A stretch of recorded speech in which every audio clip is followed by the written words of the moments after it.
Assalamu alaikum wa rahmatullah, chers enfants, chères familles. Nous avions dans une précédente vidéo montré à quel point Yusuf alayhi salam était attaché à sa religion, attaché à Dieu, à ses principes.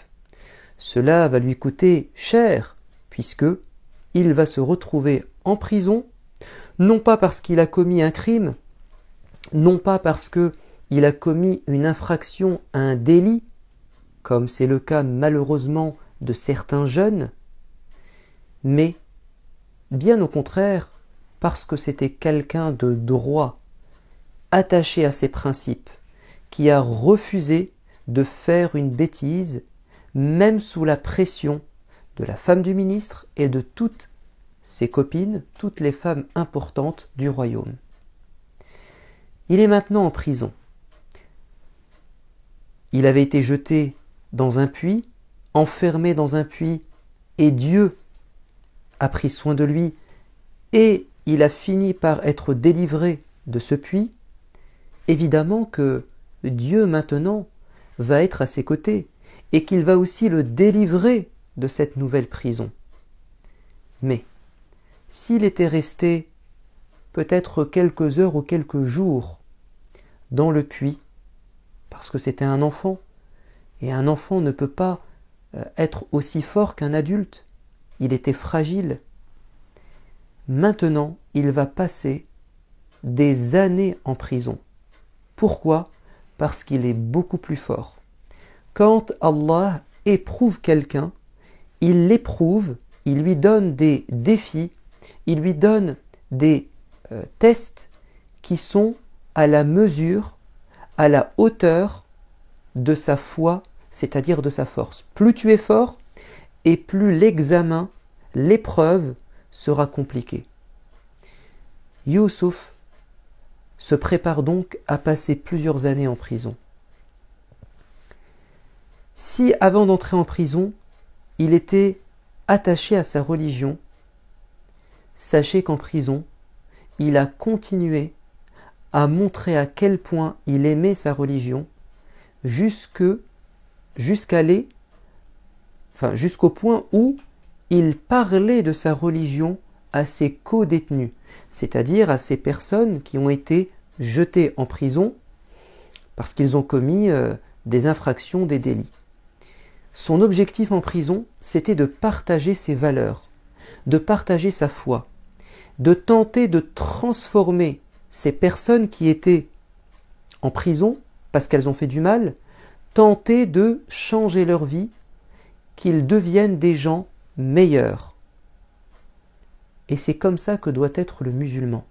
Là où il se trouve, quelles que soient les personnes qui l'entourent, il essaie de montrer la meilleure image de sa personne, de sa religion, et s'il a face à lui, autour de lui, des gens qui font des bêtises, des gens qui ont un passé difficile, il va tenter de les réconforter, de les raisonner, de les guider. Et c'est ainsi que Allah, dans le Coran, nous parle de cet échange qu'il a eu avec deux compagnons de cellule. Ils sont venus le voir un jour en lui disant « Ô Yusuf, nous savons que tu es quelqu'un de très bien. Tu es le meilleur parmi nous. Tu fais du bien à tout le monde. On est venu te demander un service. Nous avons tous les deux fait des rêves étranges. Et nous savons que tu as un don. Tu sais interpréter les rêves. Est-ce que vous vous souvenez de ce que son père lui avait dit quand il était enfant ? Quand lui-même, Yusuf, avait raconté son rêve à son père. Son père lui a dit « Tu auras un jour la capacité d'expliquer les rêves des autres. » Son don s'est révélé en prison. Alors, avant de leur expliquer leur rêve, il va leur parler de son rêve à lui, en leur disant « Moi, mon rêve, c'est que vous deux, vous soyez meilleurs qu'avant. C'est que vous deux, vous cessiez de faire le mal. C'est que vous deux, vous deveniez des croyants qui adoraient Allah uniquement.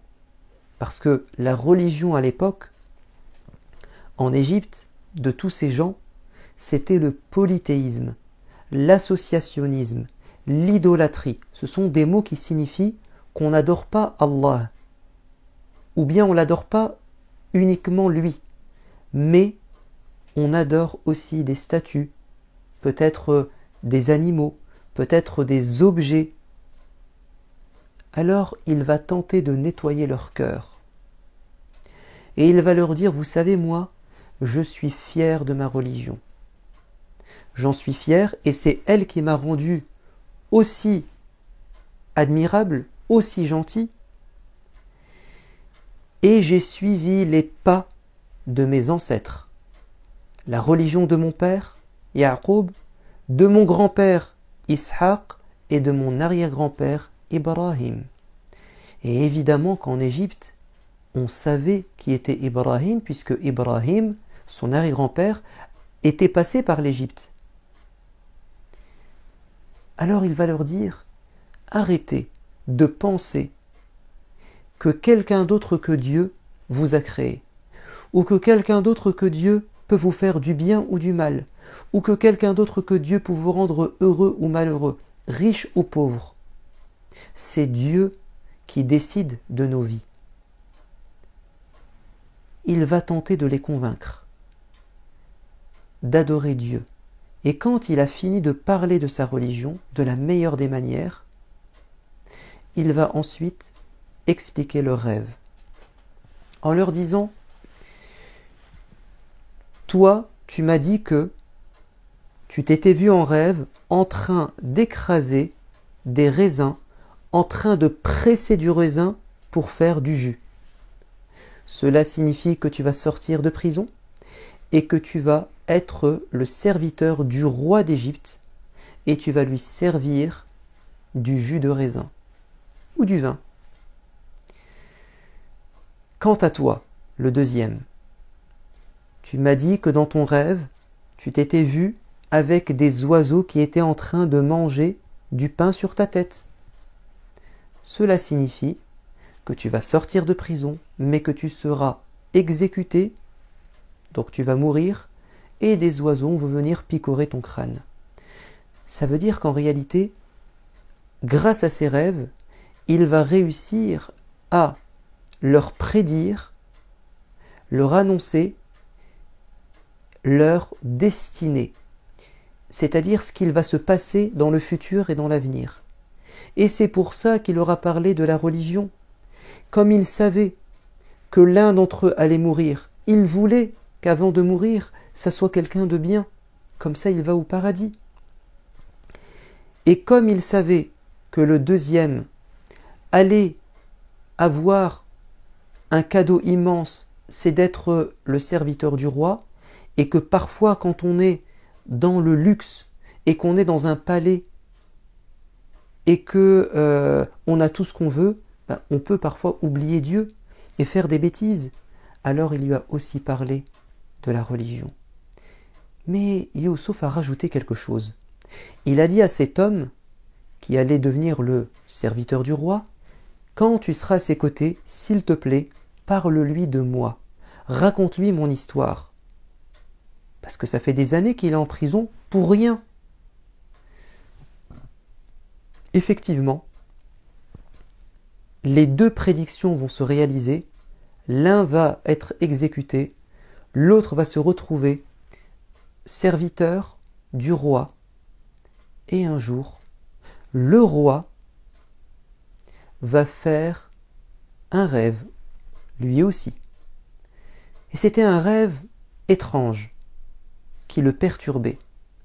Et il va réunir des gens de sa cour, ses conseillers, et leur raconter son rêve pour avoir une explication. Sauf que les gens qui étaient présents ont dit « Mais ça veut rien dire ton rêve, c'est un rêve que tu dois oublier. » Et là, le serviteur du roi, l'ancien prisonnier qui a été libéré, va se souvenir de son ami Youssouf et de son don d'interpréter les rêves. Mais pendant tout ce temps, toutes ces années, il avait oublié Youssouf? Oui. Pourquoi? Dieu nous dit dans le Coran que c'est le diable, ash-shaytan, qui lui a fait oublier ce que Youssouf lui avait dit. Et oui, le diable peut nous faire oublier des choses importantes. Est-ce que vous n'avez jamais remarqué que parfois il nous fait oublier de prier? Il nous fait oublier qu'il ne faut pas mentir, qu'il ne faut pas tricher. Il nous fait oublier que Allah nous voit. Là, il a fait oublier à cet homme quelque chose d'important, c'est de remplir sa promesse et de faire du bien à Youssouf comme Youssouf lui a fait du bien. Et là, il s'en est souvenu. Et il a dit au roi, s'il te plaît, laisse-moi partir chez Youssouf pour lui raconter ton rêve afin qu'il l'explique et je suis sûr que tu seras satisfait. Quel a été exactement le rêve du roi? Qu'est-ce que Youssouf va dire au roi? Et comment Youssouf va finir par sortir de prison? C'est ce que nous verrons la fois prochaine. Retenez, mes amis, que Youssouf était aimé par Dieu et que même en prison, il était fier de sa religion. Et quand on est fier de sa religion, on montre une bonne image de sa religion et parfois, on raconte sa foi, on partage ses valeurs, sa religion de la meilleure des manières aux gens. Mais attention, avant de faire cela, il faut que les gens t'aiment. Avant que Youssouf ne parle de sa religion à ses deux compagnons de cellule, il leur a fait beaucoup de bien. Ce sont eux qui sont venus vers lui. Il n'a même pas eu besoin d'aller vers ces personnes. Ce sont eux qui sont venus vers lui. Donc quand on a une bonne réputation et qu'on donne une bonne image de sa religion, les gens vont venir te poser des questions et là tu vas pouvoir parler facilement et peut-être les convaincre et tu vas réaliser ton rêve. Le rêve de tout musulman, de tout croyant, c'est de guider quelqu'un vers Dieu. Je vous dis à bientôt. Wassalamu alaikum wa rahmatullah.